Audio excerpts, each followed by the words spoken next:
Ego, Slendy, Ego, Slendy, ayy. Hit it out the park. Hit it with a strike. From the national anthem to the bottom of the night. I've been Slendy, Ego, Slendy, Ego, Slendy, Ego, Slendy, ayy. You already know what's up. What's that? Another home run. But you know the job ain't done till we hold that trophy up. Hey.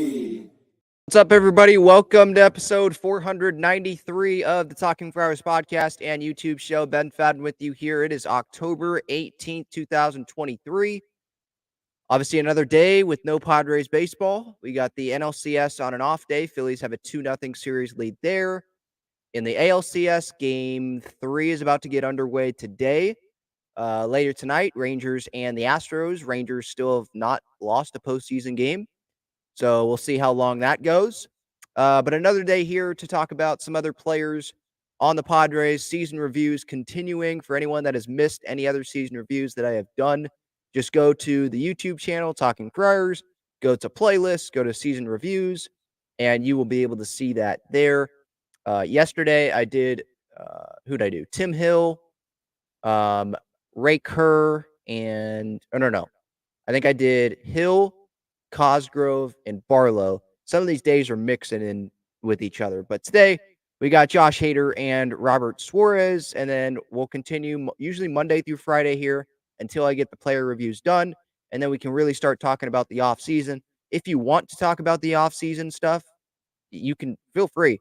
Put it in the chat, comments, questions, use that super chat button. I will make sure to get to your comment or your question. Same thing on replay. If you want to use that super thanks button, I greatly appreciate that, and I will get to you as well. But yeah, let's get started here with Hader and Suarez season reviews. Should we start with Suarez or Hader? I'm going to start with Robert Suarez because he is technically like the 8th inning guy, at least this past season. And then I'll get to Josh Hader. With Suarez, obviously, when we look back on his 2023 season, it's going to be what if. It's one of those what ifs in this Padres season. Like what if Robert Suarez was able to stay healthy? What if he didn't have that injury? What if he would have been there? And I'm not saying he had to be there for the first 3 months of the year, but what if he was there for one of the months? You know, they missed the playoffs by 3 games. So what if he was there for a few more appearances? Look at how many one-run games the Padres lost this season. Look at how many extra inning games the Padres lost. I don't know how many extra inning games they lost before Suarez even returned, but it had to be a good amount. You know, they what'd they go in extra innings? 2-12, right? They got 2 extra inning wins. Let me double check that. I know it was absolutely terrible in one-run games. I think they won like 6 or 7 of them all season long. Schedule and results. One-run games. Where is it? There it is. 9-23 in one-run games. And then in extra innings, yeah, they went 2-12. Like, absolutely terrible. What if Robert Suarez was healthy for those games? For some of those games. That's all. It's like, man, he finishes with a 0 fWAR, 26 games, 27 2/3 innings, 4.23 ERA. His whip was under 1, 24 punch-outs, 10 walks, 4 home runs, 0 hit batters. When he came back, for the most part, I thought the velocity was there. Sometimes the location was not there. I look back on that one Dodger game at Petco Park where he just could not find the location. Bases loaded, walks a guy, brings in a run. He may have walked a couple guys in that outing. But opponents in September, they hit 128 off of him. So when he really got back and was used to pitching in that groove, he was in his groove, if that makes sense. Like he was pitching much better there at the end. But the negatives, right? I do positive negatives for my articles on Gaslamp for these player season reviews. And him missing the first 3.5 months of the season was definitely a big blow to this Padres team because it didn't seem like it was that big of a blow early on. But we know that this season is long. Those players know that this season is long. and the bullpen was going to get shaky at some point, and it ended up getting shaky when Robert Suarez was not healthy enough to come back. They didn't want to rush him back, and you look at the trade deadline, and they even brought in Scott Barlow. They brought in that bullpen help a little bit there, which I liked it because, as I said the other day, he's under control for 2024. I wouldn't have liked it so much if it was 2023 only, like they did with the other guys that they acquired, because I saw that this season wasn't going anywhere. But that bullpen, it was going to be shaky. With like Brent Honeywell and Nick Martinez was struggling there a little bit. Like Tim Hill on the road, as I was pointing out the other day, like, man, he sucked, at least ERA wise. His numbers on the road, the blow up outings were on the road. You look at like Cincinnati and Pittsburgh, and I want to say maybe Washington was included in one of those. It was just like, man, we could have used Robert Suarez in some of those spots there, and he just wasn't available. So right elbow inflammation. For anyone that forgot, that was the injury for Suarez there in spring training, and it took him a while to come back. And we thought that it wasn't going to be that big of a deal because I forget the exact week timeline, but he was only, I thought I saw something about like a month he would be gone. So it didn't seem like it was going to be that big of a deal. But then it kept going. And then it was like, oh, we're shutting him down a little bit. Oh, he stopped throwing. I think that's what the update from Bomel was at one point this year. And so he just had some setbacks, and that pushed it back and pushed it back. It's like, when is this guy going to return, this bullpen? Man, we really would. It would be really nice to have Robert Suarez be in this Padres bullpen. And, I missed the first 3.5 months and definitely could have used him. And it hurts because this was the first year of a 5-year, $46 million contract. Right? So it kind of had like the Drew Pomeranz thing where it's like, man, okay, he gets this contract and then can't stay healthy enough. I know he pitched for the Padres this year, and for the most part, when he was on the mound, he was pretty effective for the Padres, but you wanted him to be on the mound more, obviously. I'm pulling up Robert Suarez's game logs right now just to see when he did return, how effective was he? Sorry, baseball reference is being dumb right now. Not Andrew Suarez, Robert Suarez. Here we go. So the 4.23 ERA, you're going to look at that and be like, yeah, man, not great. But it was not as big of a sample size as someone that was on the mound all season long. So we got to take that into account. And some of the outings, like the Dodgers outing that I was referring to, August 4th, Padres are at home. They end up losing that game 10-5. That game was close, by the way. And I believe they did have a lead.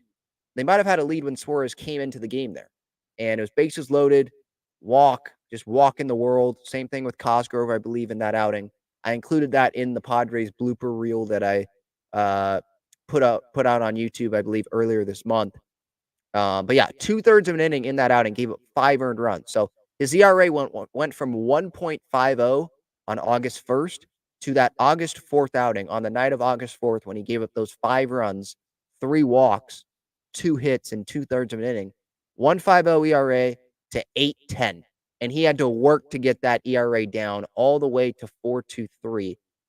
After that Dodger outing, in his final, his final 21 innings, his final 20 games, had a 3 ERA. Opponents were hitting 151 off of him in his final 20 games of the year. So it was not terrible.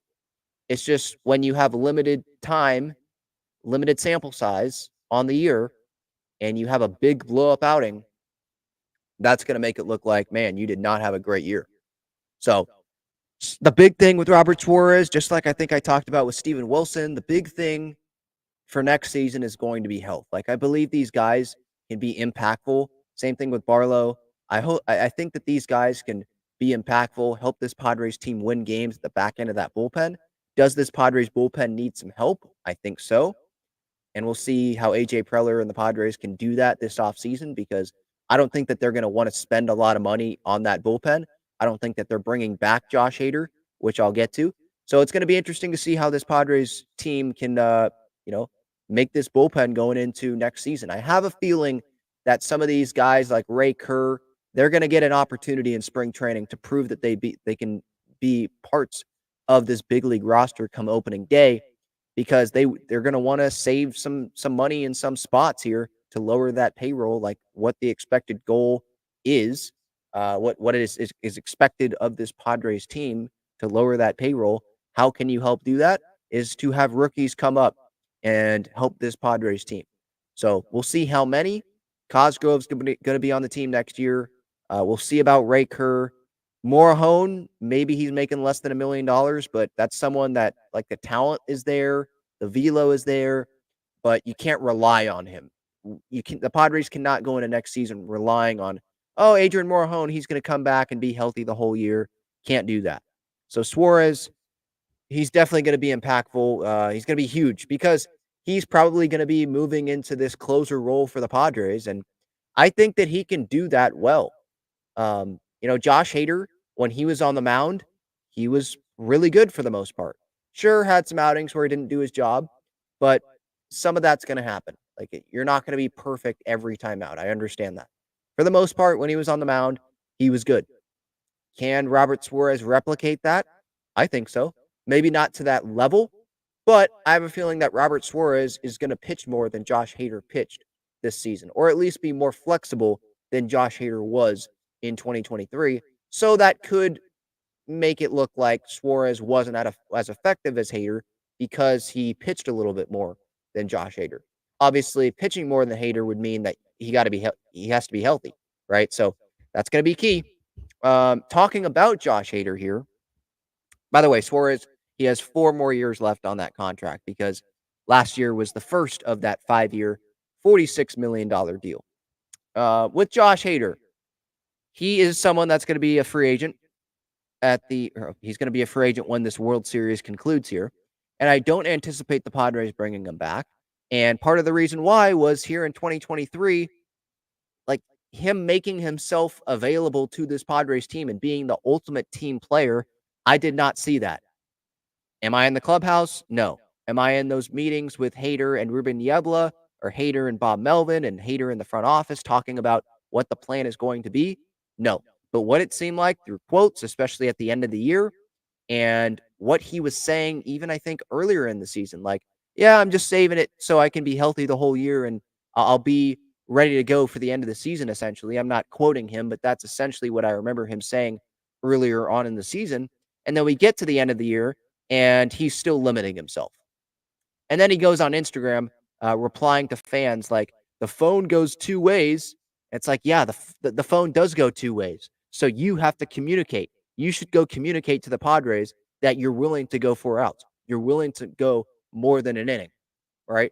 And I don't think, it doesn't seem like he did that, because Bob Melvin, he wasn't going to air out Josh Hader publicly to the media. But if you saw Bob Melvin talk post-game to the media, you would see you could tell that he was pissed off at Josh Hader, that he wanted to use Josh Hader, but someone wasn't allowing that to happen. Someone was not allowing that. And who was that? It wasn't Bob Melvin. Do you think it was Ruben Niebla? I don't think so. He wants to win. I think it was one person, and we know who that one person is. I think it's the one person that told the media later that day in San Francisco after that game, when he could have made himself available for 4 outs and he didn't. He said, "Are we in the playoff race?" Like, I'm gonna believe that Hader was the problem here. And so, yeah, I guess I'll miss when he was on the mound because he pitched pretty well on the mound. I'll go through his numbers here in a little bit, but I'm not gonna miss Josh Hader for the most part, because I want team players on this team. I want Nick Martinez guys on this team with Josh Hader talent, but I want Nick Martinez guys on this team, guys that are willing to do anything for this team. I want those guys. I want more of those guys. I want more of the Seth Lugos, guys like that will do things. Robert Suarez was willing to go 4 outs. If I go look at his game logs here, inning and 2/3 on August 13th. He's not going 2 innings every time out. He's not going 4 outs every time out because he doesn't have to. The Padres are smart. They're not going to overwork Robert Suarez, but when the situation called for it, he was willing to do it. That's what I want. Inning and 2/3 against the Cardinals on September 22nd. Inning and a third September 25th against the Giants. And then finishes off his year in inning September 27th and inning September 29th. A lot of these outings are not inning and 2/3, like I was just saying. But when the situation called for it, it sure seemed like he made himself available, setting a good example while his teammate was sitting there. And we all knew he wanted the one inning, the ninth inning, and that was pretty much that. And he'd pitch back to back to back days, sometimes not enough. He did it like twice all season long, 2 or 3 times, I think, all season long. Josh Hader did. How many times did Suarez do it? And I'm not like, I haven't looked at this beforehand, so I'm just going through his game logs here. Plenty of back-to-back outings. Are there 31 days in July? I think there are. But he pitched the 29th, the 30th, and then August 1st. Going through here, there might have been an off day between Milwaukee, but he pitched the 26th, 28th, the 29th, the 13th, the 15th, the 16th. So like 3 times in 4 days. The 22nd, the 23rd, the 25th, 25th, 27th, 29th. So like every other day, where Robert Suarez would, or excuse me, not Suarez, Hader would go times where he would pitch once in a week, once every 8 days. And if you truly wanted to win, you truly wanted to be that team player, and I understand he had free agency coming up, but if you truly wanted to be that team guy and you wanted to win, you would have made yourself more available. I'm not saying you make yourself available to pitch 2 innings every time out, but you can't go 4 outs every once in a while. You can't go back to back to back days more often than you did. How many one-run games did the Padres lose this season? 23 of them. 9 and 23. They lost 12 extra inning games. You're telling me Josh couldn't have helped more in those situations? I think he could have. So that's how I'm going to look back on Josh Hader's 2023 season. We can look at the numbers, like when he was on the mound. He had a 1.7 fWAR, 61 games, 1.28 ERA. His whip was a little bit above 1. 85 strikeouts. Like when he was on the mound, for the most part, pitched really well. And so, yeah, I'll miss him pitching on the mound when he was on the mound and it was a save situation or something like that. But I want people that are going to come in and be like ultimate team guys. And if Hader was given a big contract by the Padres, maybe he would be that ultimate team guy, like he was early on with the Milwaukee Brewers. And I know he got screwed in arbitration, and so he only wanted to pitch 1 inning and be super specific. And I understand that going into this past season because he was still fighting for that 2023 contract. But when you don't have more arbitration anymore to fight for, I think that's when you should open it up more, be a little bit more open to pitching in certain situations. Maybe that's just me. And it's easy for me to sit here as a fan and say that. But yeah, I got really frustrated by Josh Hader just sitting there in the bullpen. And I put out the Padres bullpen usage charts every day before every Padres game this season. And I'm looking at it before I put it out, and it's like, oh, because if you haven't seen it before, it's all the relievers, and it's the past 5 days. How many pitches have they thrown in games the past 5 days? And it's all logged out. Kind of to give fans a little bit of a good sense, a better sense of, okay, who might be available today? And so many times this season, I would put that out, and I would look at it, Hader on the top line, and it's blank. There is no pitches thrown. And you see other relievers, and it's all scattered around because I'd highlight the number. And it's all, I just see yellow all over the place. And you look at Hader at the top, and there's nothing. And it just pissed me off before every game because it's like, it's one of those things where, like, I don't want to blame the Padres too much on this because I truly believe more blame is on Josh Hader than the Padres. If you're the Padres and Josh Hader is not willing, doesn't want to pitch in the 8th inning, the final out of the 8th inning, I don't want to put someone in that doesn't want to pitch in those spots. I want to put someone in that is confident, that wants to pitch in those situations, and is like the ultimate competitor and wants the ball. I want this. I want, like for someone like Nick Martinez, tells Bomel, tells Ruben Niebla, I want this. Give me the ball. That's who I want. Even if Josh Hader's a better pitcher, I want the guy that wants the ball, because I think that guy is going to really grind through those outings and really compete and go in there with the right mentality. Not like, I don't want to be pitching in this situation as he's running in from the bullpen, you know? So, yeah, disappointed from Josh Hader. His performance, yeah, I mean, I can't be disappointed from that. I mean, because the numbers were really good, but I can be disappointed from some other factors in this 2023 season from Josh Hader. So he's going to go get $100 million from some team. The Padres are not going to be that team. And I wouldn't be surprised if he ends up willing to go more than 3 outs once he gets that big contract, because if he gets hurt, he still gets the money. And so I understood that perspective from Josh Hader. Like, he wants to save his arm and all that, but there's people that get hurt when they're pitching in 1-inning outings.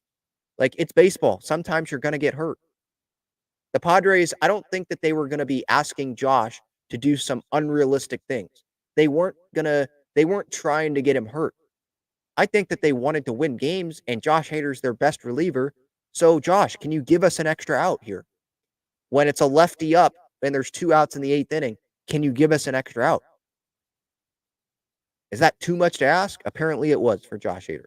Apparently it was.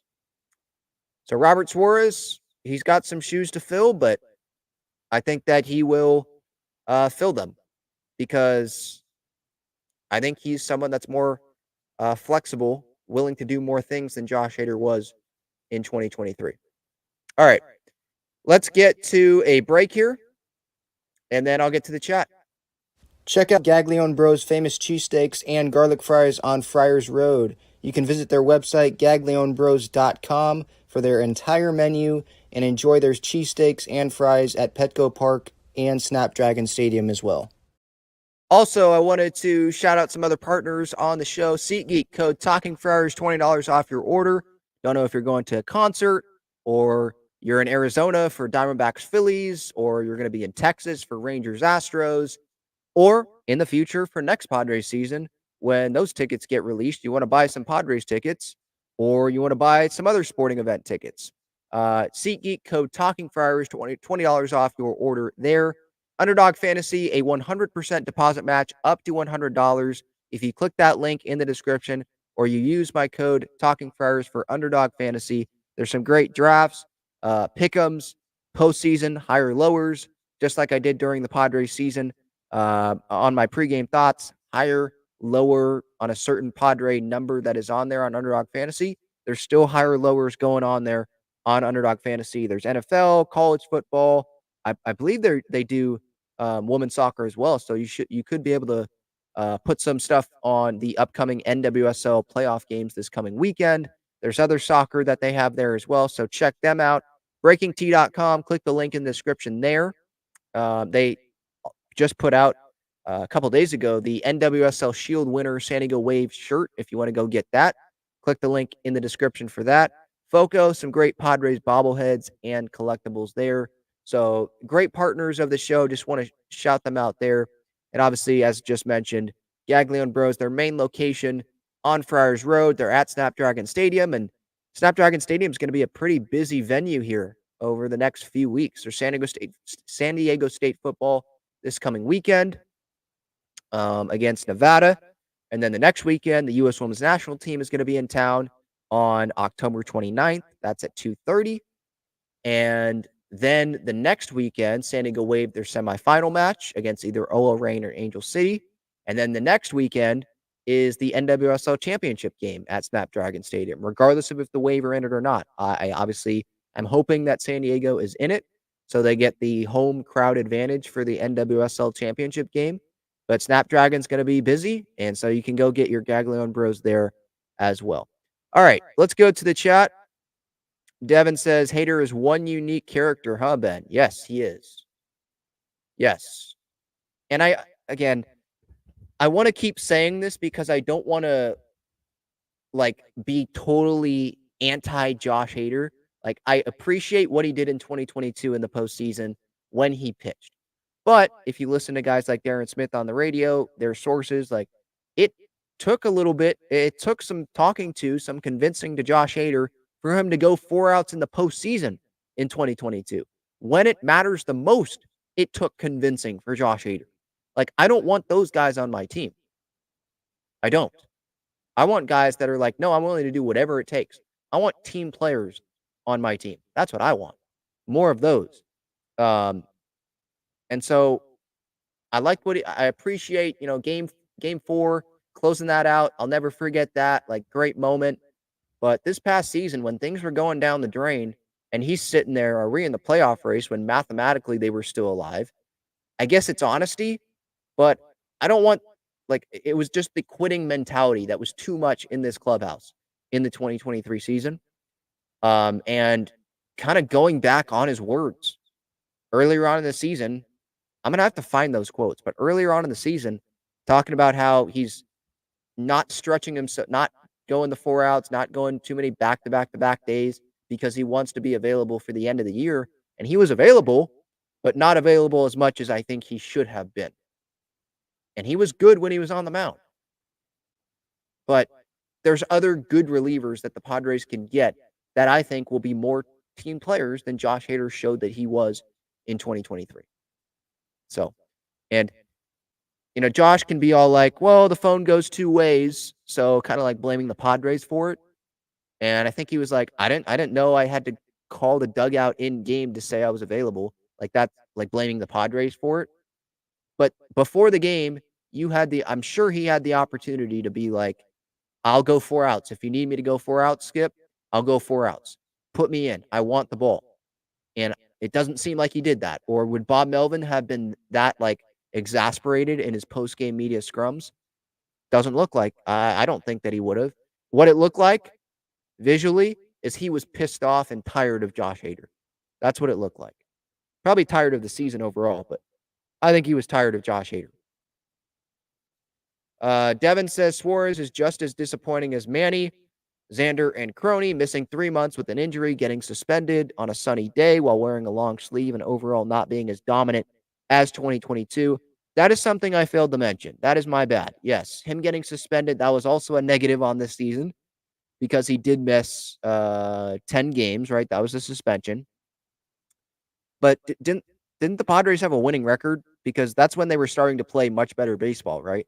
When Suarez got suspended, they ended up playing good. So I'm more like, yeah, that's not a good look getting suspended, obviously. And yeah, trying to play. You had long sleeves on, and you're wearing a ton of sunscreen. Like, with long sleeves, I still wear sunscreen on, like, my hands because it's still exposed. But it seemed like it was too sticky. So yeah, that's on him. I'm more pissed at, like, the what if of, not pissed at Suarez because it's an injury. Like, you can't control that, but just pissed in general. Like, man, we missed him for 3.5 months and we gave him this big contract and he's out for the first 3.5 months of the year. And we missed the playoffs by a few games. Like, I, the Musgrove injury as well. Darvish, like, making some of those starts, and Suarez. What if we had those guys? What would have happened? Even with how bad the offense was. Like, I'm not trying to make excuses and be like, this season, we can just wipe it away, whatever. No, this season sucked. It was disappointing. It needs to be, they need to be better. The offense needs to be better. The big guys on this team need to be better. Totally disappointing. Failure of a year for this year when you look at it individually, right? But there are still the what ifs. If we need to be fair. Like, I can bash the team, but I also got to bring up some of the what ifs as well. And Suarez is one of the what ifs. Devin says, Hader overall had a decent season. I'm still pissed off at him about his quote and his attitude when it came to availability. Totally agree with that. We need players like Crony, Lugo, Martinez, Ha-Sung Kim. Yes. Guys, Musgrove, I would identify as like a real team player as well. I don't think it was that smart. I mean, Manny, in terms of, like, example and wanting to be out there until you're mathematically eliminated, I guess you probably should include him there as well on that. But I definitely get your point. Like, yeah, Crony, definitely, like, he admitted to Kevin Acee that he probably was trying too hard because of how much he wanted to win and how much he wanted to help his team, you know? And Lugo, I mean, to the last outing of the year, being a great teammate, the night after Josh Hader has those quotes, making sure he wasn't going to be overworked and goes 8 2/3 innings, just takes the ball. Nick Martinez, right? Ha-Sung Kim. Seems like every time he goes and dives into a base, he's like hurting himself and he's going to be out for the year. But guys like that, yeah, for sure. Any more comments? Any more questions? Yeah, just overall with Hader and Suarez, disappointment for different reasons. For Suarez, the injuries and the suspension, the 10-game suspension. With Hader, it was him. I think he could have done more for this Padres team than he did, and he didn't. So, yeah, frustrating for both of these guys this season, I think. All right, be back tomorrow. This was Talking for Hours, episode 493. Josh Hader, Robert Suarez season reviews. Thank you so much for tuning in here on the podcast platforms. Please leave a review if you have the time to do that on YouTube, watching live or on replay. I appreciate everyone that is doing that as well. There's also videos that are going to be coming out on the YouTube channel, some clips of the show if you don't want to watch the entire live show, and some other San Diego sports stuff as well. Again, just a reminder, San Diego Loyal tickets, they are on sale. Go to their website. San Diego Wave playoff tickets, they are on sale. Go to their website as well. And I will also have a video out later today talking about the U.S. Women's National Team roster that just came out today. A few San Diego Wave players made it. So stay tuned for that. Again, thank you all for the time today. See ya.